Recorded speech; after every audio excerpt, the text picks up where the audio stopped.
Det er godt at være stor. Stor og stærk og standhaftig. Når man er stor, så er man blevet til noget. Når jeg bliver stor, så skal jeg være brandmand. Men hvorfor er det, man har brug for at være stor? Og er der i virkeligheden ikke større fordele ved at være lille? Når man er stor, har man sværere ved at bevæge sig. Når man er lille, kan man hurtigt komme rundt og omkring. Når man er stor, kan man ikke tænke småt. Når man er lille, kan man derimod sagtens tænke stort. Når man er stor, skal man have meget for at forblive stor, mens man som lille kan nøjes med mindre. Småt rimer på godt. Stort rimer på noget andet.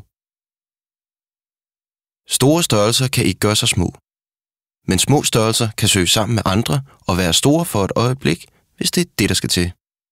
Hvis du er lille, vil du aldrig blive større i de stores øjne. Hvis du er stor, vil du virke større i de smås øjne. Hvis du vil være en stor banan, er det nemmest at ligge i en lille frugtskål. Og hvis du så småt er blevet nysgerrig efter at høre mere, så ring eller skriv. Det vil være stort for os.